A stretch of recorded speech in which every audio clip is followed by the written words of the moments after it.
Donc pourquoi on fait une étude sur les transports et les déplacements? Parce que c'est un gros souci sur le territoire. Quand on n'a pas de véhicule, de voiture notamment pour se déplacer, on a les cars du Transisère, mais vous savez bien qu'il n'y a pas des itinéraires, des trajets forcément évidents, à des horaires pratiques pour tout le monde. On n'a plus le train qui circule sur la plaine, donc c'est vrai qu'il n'y a pas grand-chose et bon, on le sait depuis longtemps. Heureusement, on a eu quelques initiatives, notamment il y a le TACO qui existe et on a fait un site de covoiturage, il y a des choses comme ça, mais c'est vrai qu'il reste beaucoup à faire pour améliorer les choses sur le problème des transports et des déplacements. Les déplacements sont essentiellement liés à la voiture. Alors le déplacement se fait par mes propres moyens, étant donné que vu mon âge, je ne conduis pas. J'ai jamais conduit, nous n'avons ni voiture ni rien du tout. Notre déplacement c'était une bicyclette et c'est tout, et nous nous en. Voilà, moi je suis pareil, sans voiture, sans permis. Donc pour me déplacer, je fais les courses avec mes enfants.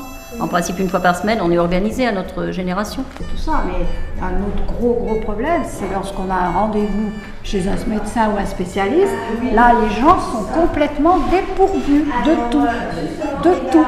Donc je me déplace à pied, bien évidemment. Ouais. D'accord. Et à quelle fréquence vous faites ce trajet-là? 4 fois par jour.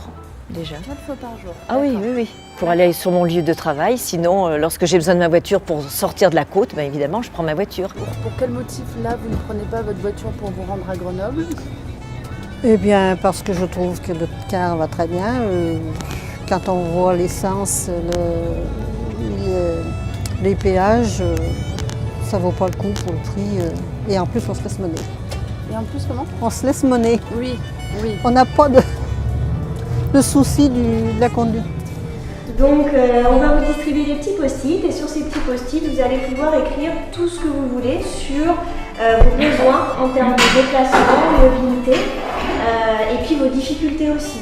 Donc, alors transport individuel pour les personnes âgées, maison, magasin. Donc je vous propose que ce soit la même chose dans le groupe des courses. Alors là on est plus effectivement sur le transport individuel, le transport à la demande, un petit peu comme le TACO quoi, finalement. Déplacement difficile, voire impossible pour aller chez un spécialiste. Des propositions, covoiturage, navette, étendre le TACO, que la pharmacie devrait développer la livraison et en même temps tout ça mélangé en même temps à du loisir. Donc effectivement on aurait pu mettre là c'est les solutions, diverses solutions, covoiturage, club, bibliothèque, voilà, donc là c'est plus. Je sais pas si vous l'utilisez. Ah oui, j'utilise beaucoup. Alors sinon, oui. Alors, parce que qui veut parler du train, parce que je ne vais pas dire autre chose, mais par curiosité, je peux expliquer parce que je n'utilise pas.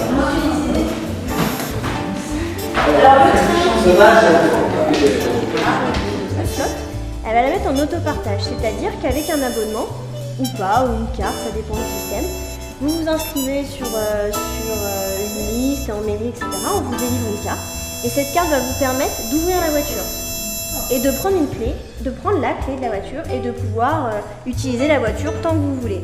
Vous la ramenez au même endroit, vous bipez la carte, la voiture se ferme et c'est quelqu'un d'autre qui peut prendre. En fait, on partage une voiture. Je constate que les gares routières, que les arrêts de bus et que les bus enfin ne sont pas accessibles aux personnes handicapées. Donc vous avez 3 noirs, c'est pour les idées à pas retenir. 3 vertes, c'est pour les idées intéressantes à développer. Et vous avez un coup de cœur, le rouge, c'est pour mettre sur la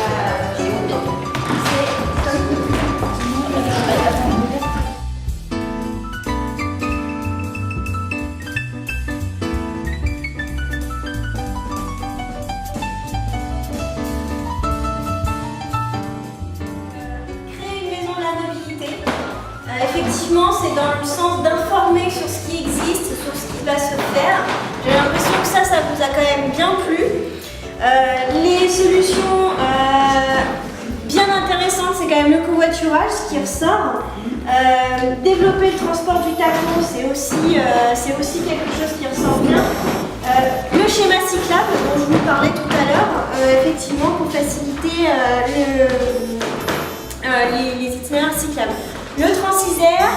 Le stop amélioré, ça a aussi marché, mais un peu moins. Par contre, le vélo assistance électrique, c'est niet. L'apprentissage vélo, niet. L'atelier réparation, niet. Le train, alors là, on a bien compris que c'est rien du tout. Et effectivement, les parkings relais. Je voulais vous remercier pour votre participation. Ça a été très fructueux et très